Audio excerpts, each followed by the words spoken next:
नमस्कार साथियों, आप सभी लोगों का हार्दिक अभिनंदन आपके अपने यूट्यूब चैनल स्टडी गुरु मंत्र में। आप सभी के यूपी एसआई एएसआई के लिए डीबीपीएसटी के लिए एडमिट कार्ड आउट कर दिए गए हैं। इस वीडियो में हम आपको डीबीपीएसटी के लिए कौन कौन से आपको डॉक्यूमेंट्स की रिक्वायरमेंट पड़ने वाली है, इसके रिगार्डिंग आपको कंप्लीट इन्फॉर्मेशन प्रोवाइड कराया जाएगा। साथ ही साथ जिन अभ्यर्थियों के पास एप्लीकेशन फॉर्म अवेलेबल नहीं है, उन अभ्यर्थियों को क्या प्रोसेस फॉलो करना है। साथ ही साथ जिन अभ्यर्थियों की ग्रेजुएशन की डिग्री नहीं अवेलेबल है, तो उनको क्या करना होगा। ऐसे अभ्यर्थी जो यूपी में गवर्नमेंट जॉब कर रहे हैं, उन अभ्यर्थियों को डीबीपीएसटी में कौन सा सर्टिफिकेट लेकर के जाना है, इसके रिगार्डिंग भी आपको इन्फॉर्मेशन दिया जाएगा। और आपके जो डॉक्यूमेंट्स हैं ये सेल्फ अटेस्टेड चल जाएंगे या फिर आपको इनको गैजेट ऑफिसर्स के द्वारा इनको अटेस्टेड कराना होगा। इसके रिगार्डिंग आपका डाउट क्लियर कर दिया जाएगा 100%। डॉक्यूमेंट वेरिफिकेशन के रिगार्डिंग आपकी जो भी डाउट्स हैं वो 100% क्लियर हो जाएंगे इस वीडियो को देखने के बाद। आइए स्टार्ट करते हैं वीडियो को। जो आपको एडमिट कार्ड इशू हुए हैं, यहाँ पर आपको लिस्ट दी जा रही है, list of documents required for DBPST. तो आपको अभिलेखों की समीक्षा हेतु आवश्यक अभिलेखों की सूची दी गई है। इन सभी डॉक्यूमेंट्स को आपको लेकर के जाना होगा डीबीपीएसटी में। साथ ही साथ candidates are required to bring print out of this checklist and documents as per the checklist. आपको इस चेकलिस्ट का भी प्रिंट आउट करके लेकर के जाना है। साथ ही साथ आपको जो डॉक्यूमेंट्स इसमें बताए गए हैं, इन डॉक्यूमेंट्स को भी आपको लेकर के जाना है और उनका एक एक फोटो स्टेट लेकर के जाना है। तो आपको ओरिजिनल डॉक्यूमेंट्स लेकर के जाने हैं। साथ ही साथ आपको इन सभी डॉक्यूमेंट्स की एक एक कॉपी लेकर के भी जानी है, जिसको आपको सेल्फ अटेस्टेड करना होगा। आइए सबसे पहले आपका डॉक्यूमेंट्स देखते हैं। आपको चाहिए एप्लीकेशन फॉर्म, आवेदन फॉर्म। सभी अभ्यर्थियों का एप्लीकेशन फॉर्म होना चाहिए। आपको प्रिंट आउट लेकर के जाना है एप्लीकेशन फॉर्म का। काफी जना अभ्यर्थियों के डाउट्स आ रहे हैं, काफी जना कमेंट्स भी आए हैं। काफी सारे अभ्यर्थियों के पास एप्लीकेशन फॉर्म अवेलेबल नहीं है। तो अभी ऐसा कोई भी लिंक एक्टिवेट नहीं किया गया है भर्ती बोर्ड के द्वारा जिसके थ्रू एप्लीकेशन फॉर्म को डाउनलोड कर लिया जा सके। तो आप चेकआउट कर सकते हो अपना पुराना फाइल वगैरह कहीं पर भी फोल्डर्स में अगर आपको मिल जाता है तो वेल गुड। और अगर आपका एप्लीकेशन फॉर्म नहीं मिल रहा है तो फिर आप ज्यादा टेंशन ना लीजिए। इसके रिगार्डिंग आपकी एक फाइल बनेगी वहां पर, जहां पर आपका डॉक्यूमेंट वेरिफिकेशन होगा, वहां पर आपका एप्लीकेशन फॉर्म लगा होगा। फिर ऐसी स्थिति में आपको एप्लीकेशन फॉर्म वहां से अवेलेबल कराया जाएगा, आपको कोई डिफिकल्टी नहीं आएगी। तो आप इसके रिगार्डिंग ज़्यादा टेंशन ना लीजिए और आपके जो बाकी के डॉक्यूमेंट्स हैं उन डॉक्यूमेंट्स को आप रेडी करें। आपको फिर 2 पासपोर्ट साइज कलर्ड फोटो लेकर के जाने हैं। इसमें जो अभ्यर्थियों का डाउट आ रहा था कि जो पासपोर्ट साइज रंगीन फोटो लेकर के जाने हैं, ये लेटेस्ट फोटोज लेकर के जाने हैं या फिर जो उन्होंने फॉर्म में लगाए थे वो फोटोज लेकर के जाने हैं। आपको यहाँ पर फोटो चिपकाने के लिए कहा गया है एडमिट कार्ड में। तो यहाँ इसके रिगार्डिंग आपको इंस्ट्रक्शन दिया गया है। Please affix a passport size coloured photo in the space provided on the admit card. The photograph should be the same which was uploaded at the time of online application. Means आपको वही photo चिपकाना है जो आपने application form में लगाया था, आपको वही फोटो चिपकाना होगा इस एडमिट कार्ड में। क्लियर हो गया। कृपया फोटो चिपकाने के लिए प्रवेश पत्र पर दिए गए स्थान में पासपोर्ट आकार की रंगीन फोटो चिपकाएं। फोटो वही होना चाहिए जो ऑनलाइन आवेदन के समय अपलोड किया गया था। ठीक है। तो जो आपको एडमिट कार्ड में जगह दी गई है फोटो चिपकाने के लिए, तो वहां पर आपका फोटो वही होगा जो आपने आवेदन करते समय आपने जो फोटो अपलोड किया था। अगर बात की जाए आपको 2 कौन से कलर्ड फोटोज लेकर के जाने हैं, तो 2 कलर्ड फोटोज आप जो आपने फॉर्म फिल किया था वो भी लेकर के जाइएगा। साथ ही साथ आप रिसेंट फोटोज, नए फोटोज भी लेटेस्ट वाले उनको भी लेकर के जाइएगा। ठीक है। अगर आपसे ओल्ड फोटोज डिमांड किए जाएं तो भी आपको कोई इशू नहीं आएगा और लेटेस्ट भी डिमांड कर दी जाए तो वो भी आपके पास अवेलेबल है। थर्ड पॉइंट है फोटो आइडेंटिटी प्रूफ। आपको एक फोटो युक्त पहचान पत्र लेकर के जाना है। ओरिजिनल फोटो आइडेंटिटी प्रूफ, आधार, ई आधार, ड्राइविंग लाइसेंस और पासपोर्ट। तो आपका कोई भी आईडी कार्ड जिसमें आपकी फोटो अवेलेबल है वो सभी आपके आईडी कार्ड वैलिड रहेंगे। चाहे आपका आधार कार्ड हो जाए, चाहे आपका पैन कार्ड हो जाए, चाहे आपका वोटर आईडी हो जाए, आपका जो भी वोटर आईडी है उसमें आपका फोटो होगा, वो सभी आईडी आपके वैलिड रहेंगे। आपका ड्राइविंग लाइसेंस भी वैलिड है, आपके आईडी में आपका फोटो होना चाहिए, वो सभी आपके आईडी वैलिड रहेंगे। Education qualification document has uploaded in online application form. जो आपने आवेदन किया था उस टाइम पे आपने जो भी अपनी एजुकेशन क्वालिफिकेशन के रिगार्डिंग सर्टिफिकेट्स अपलोड किए थे, उन सभी डॉक्यूमेंट्स को आपको लेकर के जाना होगा। सबसे पहले आपको क्लास 10th की आपको ओरिजिनल मार्कशीट लेकर के जानी है। साथ ही साथ आपको ओरिजिनल सर्टिफिकेट लेकर के जाना है। 10th की आपको मार्कशीट भी लेकर के जानी होगी और 10th का आपका सर्टिफिकेट भी चाहिए होगा। मूल अंक पत्र और साथ ही साथ आपका मूल प्रमाण पत्र, ये दोनों आपको चाहिए होंगे डॉक्यूमेंट वेरिफिकेशन के टाइम पे। यूपी बोर्ड में पहले सर्टिफिकेट की जगह सनद चलती थी। जो पुराने अभ्यर्थी हैं जिन्होंने पुराने टाइम में अपना 10th किया है तो उनको सनद मिला होगा। पहले आपका मार्कशीट और सनद दोनों अलग अलग आते थे, अभी लेटेस्ट आपके दोनों कंबाइंड होकर के आ रहे हैं। तो आप सभी अभ्यर्थियों को कोई इशू नहीं आएगा। जिनका कंबाइंड होकर के आ रहा है उनका कंबाइंड चल जाएगा और बाकी जिनके अलग अलग अवेलेबल हैं तो आपको मार्कशीट और सर्टिफिकेट अलग अलग लेकर के जाना है। बाकी जिन अभ्यर्थियों को एक साथ कंबाइंड है, एक बार अपना स्कूल में कंफर्म कर लीजिए कि आपका सर्टिफिकेट आया है या फिर नहीं आया है। उसके बाद इंटरमीडिएट 12th क्लास की बात की जाए तो यहाँ पर भी आपकी ओरिजिनल मार्कशीट चाहिए होगा और ओरिजिनल पासिंग सर्टिफिकेट, इन सभी की आपको फोटोकॉपी लेकर के जानी है और इसको आपको साइन करना पड़ेगा, सेल्फ अटेस्टेड करना पड़ेगा। For the post of SI confidential ASI ministerial,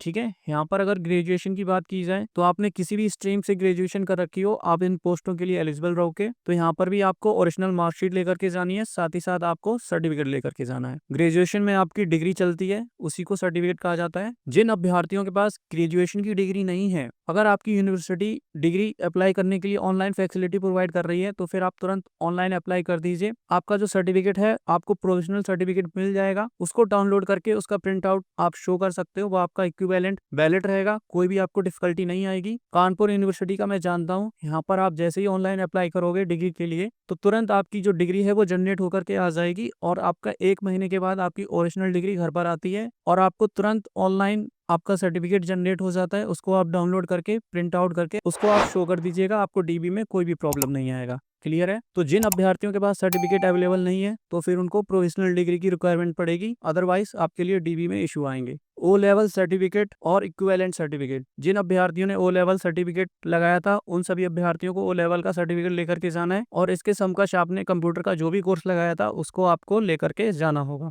for the post of ASI account, ASI account लेखा की बात की जाए तो यहाँ पर आपकी बीकॉम की डिग्री चाहिए होगी, आपको बीकॉम की मार्कशीट लेकर के जानी है और बीकॉम का सर्टिफिकेट आपको अपनी बीकॉम की डिग्री लेकर के जानी है। ओ लेवल सर्टिफिकेट और इक्विवेलेंट, यहाँ पर भी आपको ओ लेवल का सर्टिफिकेट लेकर के जाना है और इसके इक्विवेलेंट आपने कोई भी सर्टिफिकेट लगाया है वो भी आपको लेकर के जाना है। प्रिफरेंशियल क्वालिफिकेशन डॉक्यूमेंट्स क्या क्या रहने वाले हैं, तो जिन अभ्यर्थियों ने बैचलर डिग्री और higher education in computer application और कंप्यूटर टेक्नोलॉजी कर रखा है, ऐसे सभी अभ्यर्थी जिन्होंने कंप्यूटर एप्लीकेशन और कंप्यूटर टेक्नोलॉजी कर रखी है, उन सभी अभ्यर्थियों को ओ लेवल के समकक्ष इक्विवेलेंट माना जाएगा। ऐसे सभी अभ्यर्थियों का सर्टिफिकेट वैलिड माना जाएगा। ऐसे अभ्यर्थी जिनके पास एलएलबी की डिग्री है, इनको प्रेफरेंस दिया जाएगा। तो जिन अभ्यर्थियों के पास एलएलबी की डिग्री है, इन सभी अभ्यर्थियों को प्रेफरेंस दिया जाएगा और आपको ओरिजिनल मार्कशीट लेकर के जानी है, साथ ही साथ आपको अपनी डिग्री भी लेकर के जानी है डीबी में। ऐसे अभ्यर्थी जिन्होंने territorial army certificate means TA में उन्होंने जॉब किया है, तो ऐसे सभी कैंडिडेट्स को भी प्रेफर्ड किया जाएगा। ओरिजिनल सर्टिफिकेट्स ऑफ 2 years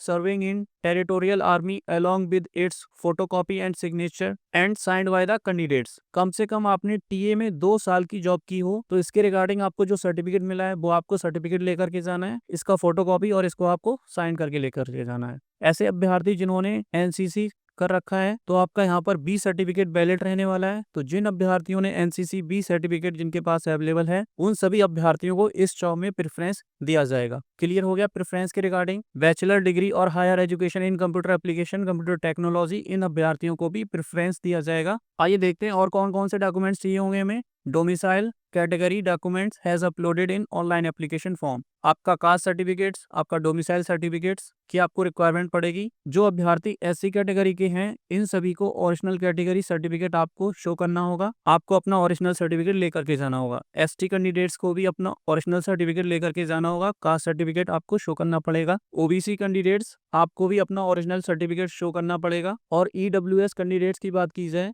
तो आपको भी ओरिजिनल सर्टिफिकेट लेकर के जाना है, साथ ही साथ आपको एक सेल्फ डिक्लेरेशन फॉर्म को भी फिल आउट करना होगा। ईडब्ल्यूएस कैंडिडेट्स का कास्ट सर्टिफिकेट नहीं चाहिए होता है, इनका ईडब्ल्यूएस सर्टिफिकेट ही वैलिड रहता है, आपको अलग से कास्ट सर्टिफिकेट की रिक्वायरमेंट नहीं रहेगी। एक्स सर्विसमैन, पूर्वभूत सैनिक, तो आपको ओरिजिनल डिस्चार्ज बुक का अपना सर्टिफिकेट लेकर के जाना है और उसकी फोटो कॉपीज भी करवा करके लेकर के जानी है, जिसमें आपका मेंशन रहेगा कौन सी डेट्स को आपने ज्वाइनिंग लिया था और कब आपने रिटायरमेंट लिया है, आपका डिस्चार्ज बुक में मेंशन रहता है। सभी एक्स सर्विसमैन अभ्यर्थियों को अपनी डिस्चार्ज बुक लेकर के जानी होगी। डिपेंडेंट ऑफ फ्रीडम फाइटर, तो आप सभी अभ्यर्थियों को भी ओरिजिनल सर्टिफिकेट अपना लेकर के जाना है। साथ ही साथ सभी अभ्यर्थियों को डोमिसाइल सर्टिफिकेट की रिक्वायरमेंट पड़ेगी जो उत्तर प्रदेश के निवासी हैं। अदर स्टेट्स वालों को डोमिसाइल सर्टिफिकेट्स की रिक्वायरमेंट नहीं है। तो ऐसे अभ्यर्थी जो रिजर्वेशन को क्लेम कर रहे हैं, उन सभी अभ्यर्थियों के लिए डोमिसाइल सर्टिफिकेट कंपलसरी है, उन सभी अभ्यर्थियों को डोमिसाइल सर्टिफिकेट लेकर के जाना होगा। अब बात की जाए, काफी ज्यादा डाउट आ रहे थे यूपी गवर्नमेंट एम्प्लॉय, ऐसे अभ्यर्थी जो यूपी गवर्नमेंट में ऑलरेडी गवर्नमेंट जॉब कर रहे हैं, उन अभ्यर्थियों को क्या लेकर के जाना होगा, तो आपको ओरिजिनल सर्टिफिकेट लेकर के जाना होगा जो फॉर्मेट 5 में आपको दिया गया है, उस फॉर्मेट के अनुसार आपको अपना सर्टिफिकेट बनाना होगा। मैं आपको शो कर देता हूँ किस तरीके से आपको अपना फॉर्मेट 5 के अनुसार अपना सर्टिफिकेट बनवा करके लेकर के जाना होगा आपको डीबीपीएसटी में। तो ऐसे सभी अभ्यर्थी जो यूपी स्टेट में गवर्नमेंट जॉब पर कार्यरत हैं, इन सभी अभ्यर्थियों को प्रारूप 5 के अनुसार अपना सर्टिफिकेट बनाना होगा। इसका फॉर्मेट आपको दिखाया जा रहा है। इस फॉर्मेट के अकॉर्डिंग आपको अपना सर्टिफिकेट डिजाइन कराना है और यही सर्टिफिकेट आपका वैलिड रहेगा उस विभाग या कार्यालय के अध्यक्ष द्वारा भरा जाए जहां अभ्यर्थी कार्यरत हैं। यह प्रमाणित किया जाता है कि श्रीमती कुमारी डैश राज्य सरकार के कर्मचारी हैं जो वेतनमान डैश में डैश के पद पर डैश विभाग कार्यालय में दिनांक डैश से नियमित आधार पर सेवारत हैं।